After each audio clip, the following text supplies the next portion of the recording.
Bonjour, j'espère que tu vas bien. La parole de Dieu aujourd'hui nous dit ceci.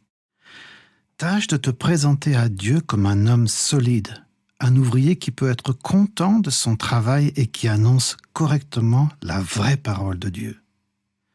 Une autre version dit « Efforce-toi de te présenter devant Dieu comme un homme éprouvé, un ouvrier qui n'a point à rougir, qui dispense droitement la parole de la vérité. » L'apôtre Paul s'adresse là à Timothée, le prédicateur, et ce texte est un fondement pour tous ceux qui sont appelés à prêcher ou à enseigner la Bible, tout en sachant qu'il existe dans les textes 3 niveaux distincts de partage de la parole. Tout le monde n'est pas appelé à prêcher à l'occasion du rassemblement principal de l'Église, ce qu'on appelle le culte. Pour certains, le partage de la parole se fait dans des petits groupes. On a appelé cela les groupes de maison pendant la semaine. D'autres partagent la parole avec des collègues de travail, des voisins, des amis, toute une catégorie d'individus qui ne connaissent pas encore Jésus-Christ. De ce fait, ce texte s'adresse aussi à eux, comme nous allons le voir. Efforce-toi de te présenter devant Dieu. Le Seigneur est partout, mais cette pensée rejoint l'invitation de Christ lui-même lorsqu'il dit de rentrer dans sa chambre, le lieu secret, pour prier, de trouver un endroit, mais aussi un état de conscience focalisé sur la présence du Seigneur. C'est un exercice qui doit être régulier. Je parle souvent de cultiver la présence de Dieu. C'est bien de le faire dès le lever, que tes premières pensées, tes premières conversations du jour soient celles que tu partages avec Dieu. Ce sera une base solide pour affronter ta journée. Comme un homme, une femme éprouvée afin que ton partage corresponde à un vécu. Puisses-tu prouver ce que tu dis? Un pasteur m'a dit un jour, ne prêche pas ce que tu n'as pas vécu. Tu risques de tomber dans le légalisme.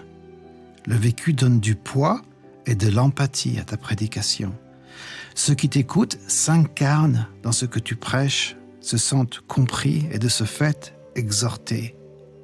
Ensuite, le texte parle d'annoncer droitement la parole de vérité.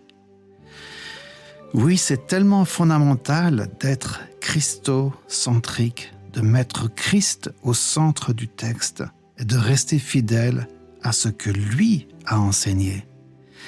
La tentation de changer le texte par crainte des hommes ou pour chercher leur approbation a toujours été le danger et malheureusement le naufrage de beaucoup trop de ministères. Christ n'est pas quelque chose que je rajoute à mes opinions, à ma vie, à ma perspective.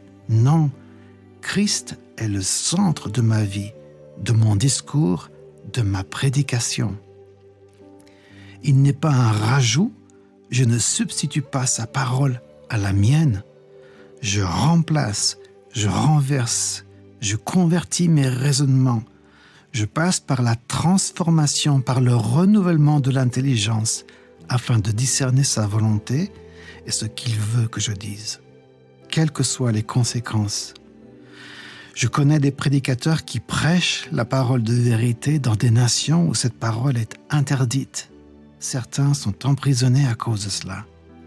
Mais la vie passe vite et quelle sera leur récompense au jour où ils seront face à Christ? Je finis avec ceci. Si tu sens que le Seigneur t'appelle à prêcher, à enseigner, forme-toi et ne fais aucun compromis avec le texte biblique.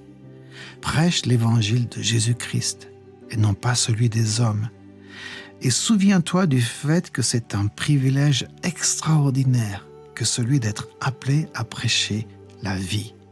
Sois rempli de l'amour, de la vérité, que le Seigneur te visite puissamment maintenant. Amen.